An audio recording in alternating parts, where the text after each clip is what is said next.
Corona से प्रभावित हो चुके हैं, अर्थात पॉजिटिव टेस्ट केस आए हैं, जिसमें से 280 लोग रिकवर हो गए हैं।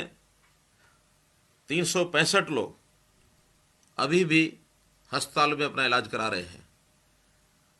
ये आंकड़ा हमें अपने आप में बहुत बड़ा लगता है, लेकिन फिर भी संतोष की बात यह है कि हरियाणा के सब तरफ, चाहे दिल्ली हो, राजस्थान हो, पंजाब हो, उत्तर प्रदेश हो, यहाँ स्थिति काफ़ी खराब है।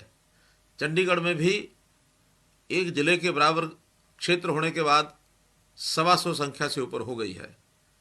हमको इन सब प्रदेशों से सावधान रहना है। हमने इसके लिए अपने जितने बॉर्डर्स हैं उन सबको सख्त किया है, सील किया है। बहुत आवश्यक व्यक्तियों को ही आने जाने के पास दिए जाते हैं। ये लड़ाई हमारी निरंतर कोरोना के विरुद्ध जारी है। इसमें हमने पूरे सख्त स्टेप भी उठाए हुए हैं, लेकिन जहां एक और कोरोना की लड़ाई लगातार चल रही है, वहीं लॉकडाउन फेज 3 में हमें अपनी आर्थिक गतिविधियां, अपनी औद्योगिक गतिविधियां, इसको भी ठीक करना ये आवश्यक है।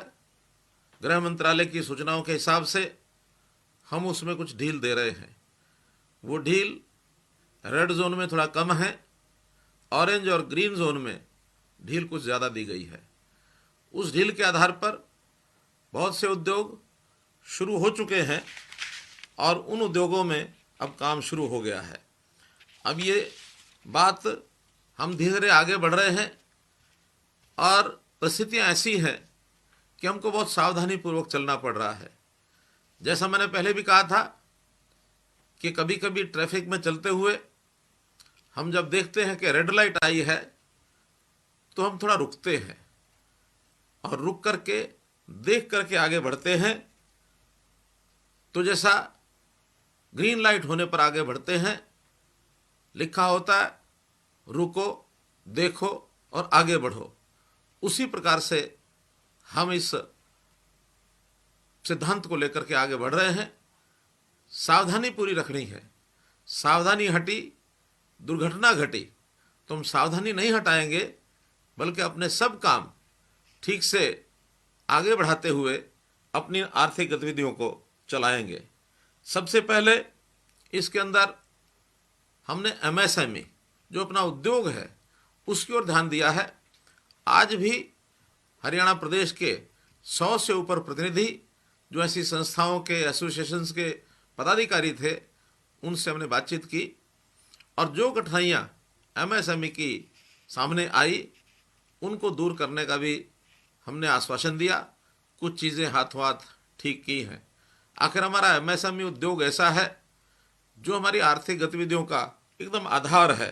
अगर मैं इसको कहूँ कि एमएसएमई, भले इसको कहा जाता है कि ये मध्यम, सूक्ष्म और छोटे जो हमारे उद्योग हैं उसका नाम है, जिसको MSME, medium, small and micro enterprise, ये एमएसएमई कहा जाता है। लेकिन इस एमएसएमई को मैं यदि ये कहूँ कि हमारा main structure for mobile economy, ये इस प्रकार की संज्ञा देना मुझे उचित लगता है। तो एमएसएमई को हर दृष्टि से आगे बढ़ाने का काम हम कर रहे हैं। इसके अंदर बहुत से हमारे मजदूर भाई वो भी काम में लगे हैं। हमें पिछले दिनों में जैसा जानकारी है कि हरियाणा से बहुत से मजदूरों का पलायन होना शुरू हुआ। जब से एमएसएमई को शुरू करने की हमने बात कही, तब से ये संख्या कम होने लगी और हमारा उद्योग शुरू होने लगा। लोगों ने प्लान करने की जो बात थी उसको कम करना शुरू किया है और अब इस समय श्रमिक और हमारा एमएसएमई का उद्योगपति ये मिल करके काम को आगे बढ़ा रहे हैं। अब इस समय तक लगभग 13 लाख कर्मचारी ये अपने काम में लग गए हैं। अभी 24 लाख कर्मचारी कुल हैं, आधे से अधिक हमने पार किया है और मुझे विश्वास है कि हमारे जो ये मजदूर बंधु हैं ये इसके अंदर रुकेंगे और आगे बढ़ने से, अपने अपने गांव में जाने का जो इनका एक मन बना था उसमें से वो रुक जाएंगे और जाएंगे नहीं। फिर भी जो बंधु अपने अपने घरों को जाना चाहेंगे उन सबको हम भेज करके, उनको भेजने की व्यवस्था भी हम करेंगे। हमने इसके लिए रेलगाड़ी से भेजने का भी प्रबंध किया है, बसों से भेजने का प्रबंध किया है। आने वाले 7 दिन में 100 ट्रेन से, चाहे वो बिहार के बंधु हों, चाहे मध्य प्रदेश के बंधु हों, चाहे पूर्वी उत्तर प्रदेश के बंधु हों, जहाँ दूर दूर स्टेट के लेबर के लोग यहाँ आए हुए हैं और वो जाना चाहते हैं, उनका रजिस्ट्रेशन हमने किया है। लगभग 6 लाख लोगों ने जाने की बात कही है। हमने एक एक, जैसा किसान को कहा एक एक दाना खरीदेंगे, ऐसा मजदूर को कहा है कि हम एक एक मजदूर की चिंता करेंगे। अगर वो यहाँ रुकेगा उसकी व्यवस्था करेंगे, और अगर यहाँ से जाना चाहेगा उसको अगले आने वाले 7 दिन में, 10 दिन में सबको भेजने का प्रबंध करेंगे। किसी प्रकार की वो चिंता न करें। जब तक उनके घर जाने की बारी नहीं आती है, हमारे रिलीफ कैंप्स में रुकें और हम उनको भोजन की व्यवस्था, उनके रहने की व्यवस्था समुचित हम प्रबंध करेंगे। इसलिए मैं अपने श्रमिकों बंधुओं से कहूँगा कि वो लोग इसकी चिंता न करें। एक चुनौती है, इस चुनौती को हम सब मिलकर के स्वीकार कर रहे हैं, इसको हम आगे बढ़ा रहे हैं। इसके लिए किसी प्रकार की भी चिंता न करें। जरूरी बंदोबस्त ये हमने सब इसके किए हैं, ताकि सरकार जो है उनको भेजने के लिए वाहन व्यवस्था, और वो भी फ्री जाने की व्यवस्था हमने की है, किसी से कोई पैसा नहीं लिया जा रहा, इसकी भी हम लोग चिंता कर रहे हैं। मित्रों, हमारा ये उद्योग, इसको कैसे फलते फूलते हम आगे बढ़ाना चाहते हैं। ये एमएसएमई के बाद यदि मैं बड़े उद्योग की बात करता हूं, तो बहुत बड़ा योगदान हरियाणा के विकास में मारुति सुजुकी का, Honda, Samsung, Escorts group, Lakhani Armaan group, Jindal की स्टील इंडस्ट्री और लिबर्टी जैसी ऐसी कंपनियां हैं जो हरियाणा के विकास में बहुत बड़ा एक योगदान कर रही हैं। मैं चाहूँगा कि ऐसे सब जो उद्योग हैं, बड़े उद्योग, वो भी अपने मजदूरों को, उनको साथ रख करके उनकी आवश्यकताओं की पूर्ति करते हुए ये सब काम करना शुरू करें, ताकि हमारा जो पहिया है प्रगति का वो फिर से वो काम कर सके। हमारा जो करनाल और कुरुक्षेत्र का चावल उद्योग है, पानीपत की हैंडलूम इंडस्ट्री है, जींद और पंचकुला की हैचरी इंडस्ट्री है, यमुनानगर प्लाईवुड इंडस्ट्री है, करनाल और बहादुरगढ़ का जूता उद्योग है, इनका भी अपना महत्व है। हरियाणा की ये सब शान हैं, इनको आगे बढ़ते हुए, और हम सब लोग देखना चाहते हैं किसी प्रकार की कठिनाई सरकार की ओर से नहीं आएगी, बल्कि सरकार इसमें सहयोग करेगी, ये लोग आगे बढ़ें। कोरोना महामारी में हमको मालूम है कि पूरी इंडस्ट्री ये एक परेशानी बनी है, कमर टूटी है, बल्कि कई बार तो कई तो ऐसे उद्योग जो बंद हुए हैं, उनका जो बना हुआ उत्पाद है वो नहीं बिका है, रॉ मटेरियल उनका मिलना बंद हुआ है, मजदूरों की भी उनको कठिनाई आई है। खास करके जो रेड जोन है और जिसमें कंटेनमेंट जोन है, वहाँ औद्योगिक गतिविधियाँ वो कुछ प्रतिबंध जो लगाए हुए हैं, उन प्रतिबंधों के हिसाब से जहाँ कहीं खुलने की स्थिति आएगी हम खुलवाएंगे, और जहाँ ऑरेंज जोन और ग्रीन जोन है वहाँ पर उद्योग को ये चलाएं। किसी प्रकार की कठिनाई इनको हम नहीं आने देंगे। इसको आगे बढ़ाने के लिए निश्चित रूप से हर समस्या का हल कराना ये हमारा काम है। श्रमिकों की जो समस्या है उसके लिए एक बात मैं जोड़ना चाहूँगा कि जो लोग आज से कुछ दिन पहले अपने अपने घरों को चले गए हैं, ऐसे सब लोग भी अब वापस आने की स्थिति में उनकी इच्छा हो रही है कि लोग वापस आना चाहते हैं। अभी मुझे समाचार मिला है कि लगभग 1,10,000 लोग जो बिहार से, उत्तर प्रदेश से, उन्होंने भी वापस आने की अपनी बुकिंग कराई है। हमारे ऐप के ऊपर उन्होंने अपलोड किया है कि हम वापस जाने के लिए तैयार हैं, और वो यहाँ आकर के हमारा उद्योग चाहे गुरुग्राम का है, फरीदाबाद का है, रेवाड़ी का है, यमुनानगर का है, उन उद्योगों में आकर के काम करने के लिए तैयार हैं। ये अच्छा संकेत है।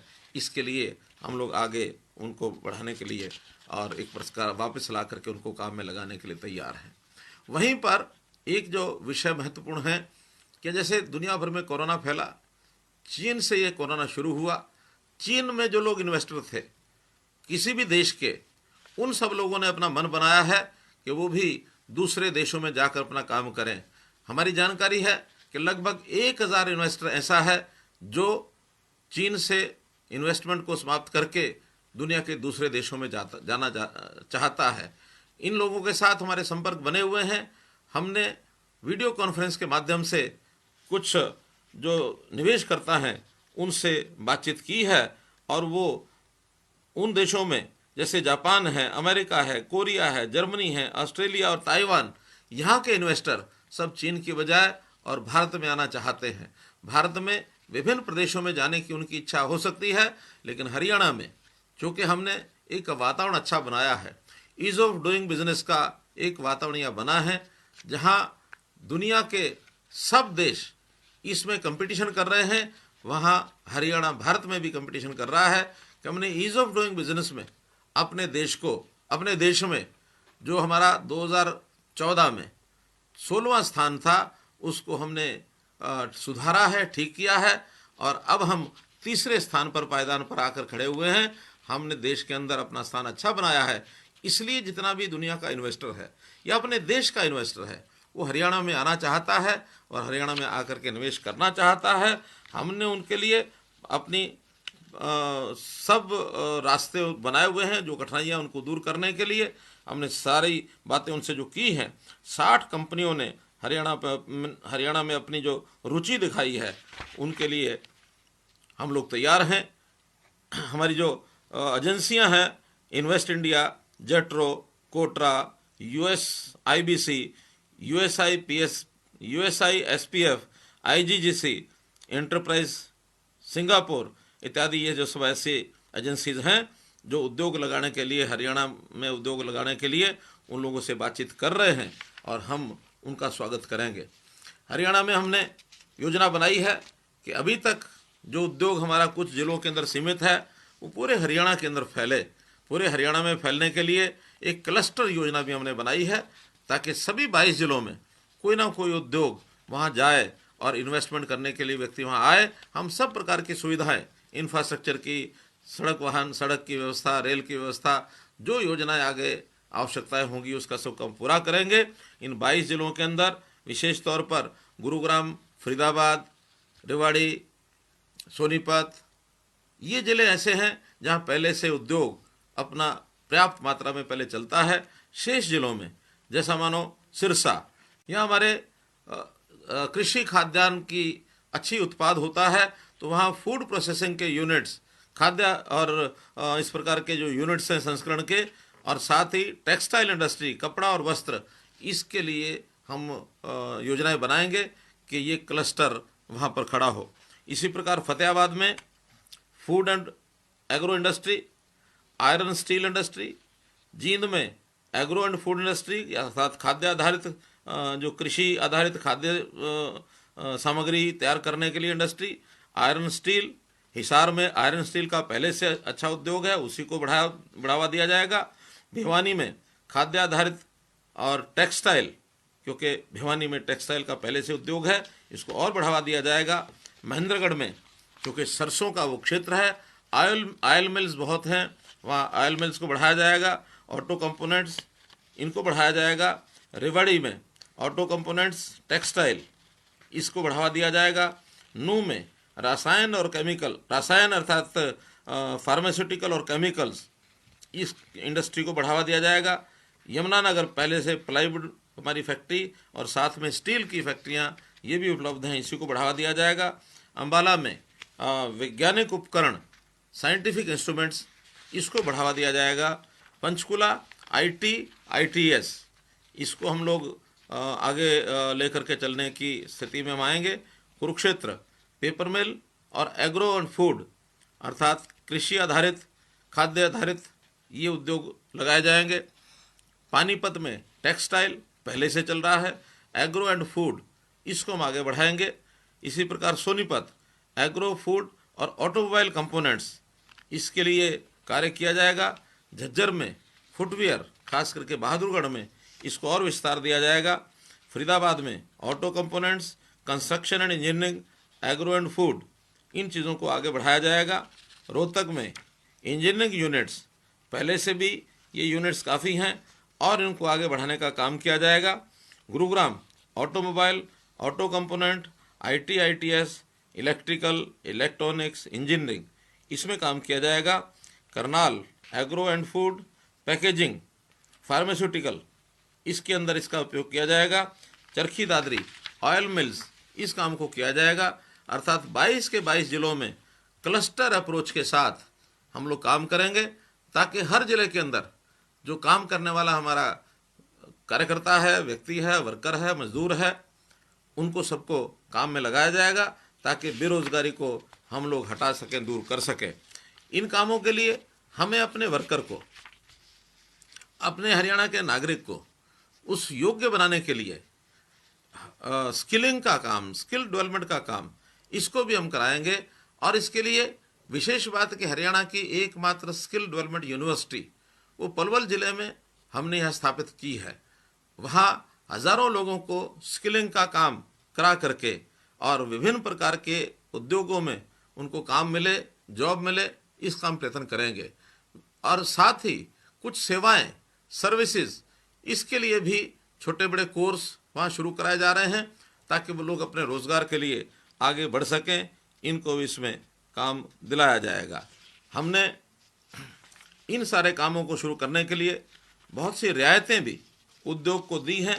इसका भी कुछ वर्णन मैं करना चाहूँगा कि ये रियायतें पावर डिपार्टमेंट अर्थात बिजली की रियायतें, जिसके अंदर उद्योग को अभी कोरोना के कारण से, कुछ मंदी के कारण से उनका उद्योग बंद रहा है, तो उनकी मांग भी है, हमने इसकी घोषणा की है कि उद्योग के जो फिक्स्ड चार्जेस हैं, जो उनके लिए स्थायी जो खर्च है, उसको कम करने के लिए ऐसे उद्योग जिनके बिल मार्च, अप्रैल और इसमें अब एक महीना आज से और जोड़ा जा रहा है, वो मई, तो अब मार्च, अप्रैल और मई तीनों महीने में जिनका जनवरी और फरवरी के एवरेज बिल से आधा बिल आया है, आधे से कम आया है, ऐसे लोगों को जो इनका फिक्स चार्ज है उसमें 25% की एक वर्ष का छूट दी जाती है और बाकी 75% का जो खर्च है जुलाई से लेकर दिसंबर तक 6 बराबर किस्तों के अंदर इनसे लिया जाएगा ताकि इनके ऊपर अभी इस समय ये वजन न पड़े। इसका भी हम लोगों ने चिंता की है। साथ ही ऐसे सब उद्योग, इनको प्रति वर्कर के हिसाब से 20,000 रुपया उनकी सैलरी को अच्छे से भुगतान करने के लिए बैंक से लोन दिलवाने के लिए बात की गई है। इस लोन का कोई कोलेटरल उनको नहीं देना है, कोई गारंटी नहीं देनी है। गारंटी की किसी प्रकार का कोई प्रावधान यदि आएगा उसकी चिंता प्रदेश सरकार करेगी। तो इसलिए इनको आसानी से 20,000 रुपया प्रति वर्कर का लोन और इसका 6 महीने तक का इंटरेस्ट, ब्याज, ये हरियाणा सरकार अपनी ओर से देगी, जो लगभग 250 करोड़ रुपया इसका खर्च आने वाला है। ये हमने ऐसे सब उद्योगों के लिए ये सब किया है। कुछ लेबर लॉज, इसके अंदर छूट देने की बात कही गई है। कुछ प्रदेशों ने छूट दी भी है। उल्लेख करना चाहूँगा कि जिन प्रदेशों ने अब जो छूट दी है, हमारे यहाँ बहुत से कानून जो अब भी दूसरे प्रदेशों में लागू थे, हमने 2017 में ही उनमें सुधार कर लिया था। फिर भी बाकी सब प्रदेशों के लेबर लॉज को देखते हुए हमें भी अगर किसी लॉ में, किसी कानून में, किसी पॉलिसी में बदलाव करने की आवश्यकता होगी तो हम आने वाले 7 दिन के अंदर अंदर ये सारे लॉज, इनको भी ठीक किया जाएगा। इसलिए न उसमें मजदूर को कोई कठिनाई हो, न उसमें किसी उद्योगपति को कठिनाई ना हो, तो इसलिए हम उस काम को भी आसानी से करेंगे। बिजली विभाग ने ही निर्णय लिया है कि जो उनके 2 महीने का एक एसीडी डिपॉजिट होता है, उस डिपॉजिट का जो ब्याज है, इंटरेस्ट है, वो इंटरेस्ट उपभोक्ता को मिलना ही चाहिए। इसलिए इस महीने में उनका जो ब्याज है उसको बिलों के अंदर एडजस्ट कर दिया जाएगा ताकि बिल भुगतान की जो उनकी कठिनाई है उसके अंदर उसको उनको लाभ मिल सके। एग्रो इंडस्ट्रीज ऐसी जो 20 किलोवाट तक के जिनके कनेक्शन हैं, उनको अभी तक का जो चार्जेस हैं वो लगभग 7.5 रुपये, 8 रुपये के हिसाब से दिया जाता रहा है। अब उनके चार्जेस 1 अप्रैल से 4 रुपये 75 पैसे की दर से लागू किए जाएंगे। ये हमारी बजट के समय की घोषणा है। हमने उसको लागू करने के लिए निर्देश देने की, जो डायरेक्शन देने की बात कह दी है डिपार्टमेंट को कि वो 4 रुपये 75 पैसे का चार्जेस यही 1 अप्रैल के बाद के बिलों में वो लागू करेंगे। इसी प्रकार HSIDC जिन्होंने औद्योगिक क्षेत्र के अंदर अपने प्लॉट लोगों को दिए हैं, आवंटित किए हुए हैं, इनके कुछ डिस्प्यूट्स, कुछ इनके विवाद जो चल रहे हैं, इसके लिए अलग से एक रिड्रेसल मैकेनिज्म बनाया जाएगा ताकि जल्दी से जल्दी वो विवाद निपटे और स्मूथली वो लोग अपने काम को वो कर सकें। एक मांग जो आज ही उठी है कि जो औद्योगिक इकाइयां हैं, क्योंकि अब मजदूरों को आना जाना यातायात करना ये कठिनाई होगी, तो अपने स्थान पर उसी यानी उद्योग के परिसर में ही वो लोग रुकें, तो उनके लिए रहने के लिए क्वार्टर्स की व्यवस्था, इसकी अनुमति भी उनको दी जाएगी ताकि इन सीटू रह करके अपने उद्योग को ये लोग चला सकें।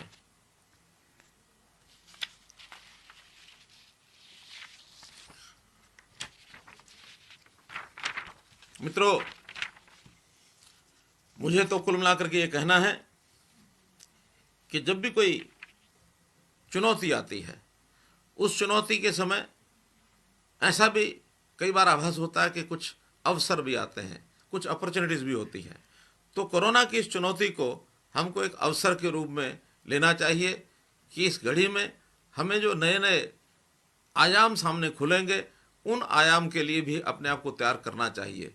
उदाहरण के लिए, जैसे अभी जो सामूहिक यातायात की व्यवस्था है, पब्लिक सेक्टर की जो व्हीकल्स हैं जो हम ट्रैवल करते हैं, तो पब्लिक ट्रांसपोर्ट उसकी बजाय अब लोग, क्योंकि सोशल डिस्टेंसिंग बनाकर रखना है, तो टू व्हीलर्स या छोटी गाड़ियां इस पर चलना पसंद करेंगे, क्योंकि हमारा लाइफस्टाइल चेंज हो जाएगा। तो जब लाइफस्टाइल चेंज होगा तो इस प्रकार के बदलाव भी आएंगे।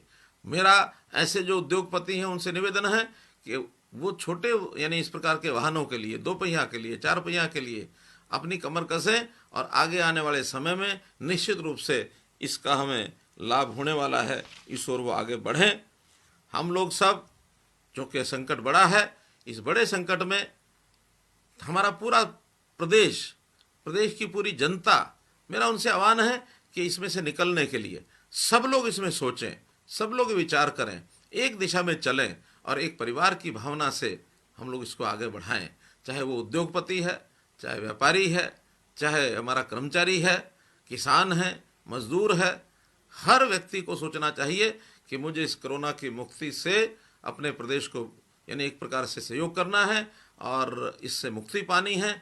हर एक व्यक्ति उस ओर काम करे और जहाँ कहीं समाज में हम आपस में एक भाईचारे के नाते एक दूसरे का सहयोग सहायता करने की बात आए, तो आज सारे बंधन वैसे न रखें केवल लेन देन के व्यवस्था में तो कौन क्या काम करता है उसके बदले में कुछ मिलता है, लेकिन आज काम भी करना है, जिसकी सहयोग की जिसकी ज़रूरत है उसकी सहयोग भी करना है, सहायता भी करनी है। अगर मैं केवल उद्योग की बात करूं तो उद्योग को भी उद्योगपति और उसका मजदूर और साथ में सरकार, हम एक परिवार के नाते काम करेंगे और जो भी हमारा नागरिक हरियाणा का है उसको कैसे सबको ज़्यादा से ज़्यादा रोज़गार मिले, बेरोज़गार कोई भी ना रहे। क्योंकि इस नए अवसर के समय जैसा बाहर के प्रदेशों के मजदूरों की संख्या यहाँ कम हुई है, तो हमारे प्रदेश के अपने लोगों को भी अगर रोज़गार मिलता है, उसमें बेरोज़गारी ख़त्म होती है, तो उनको अपने आप को तैयार भी करना है, उनकी स्किलिंग भी होनी चाहिए, उनको अपने आप को आगे बढ़ाने के लिए जो अवसर मिले उसको खोना नहीं चाहिए।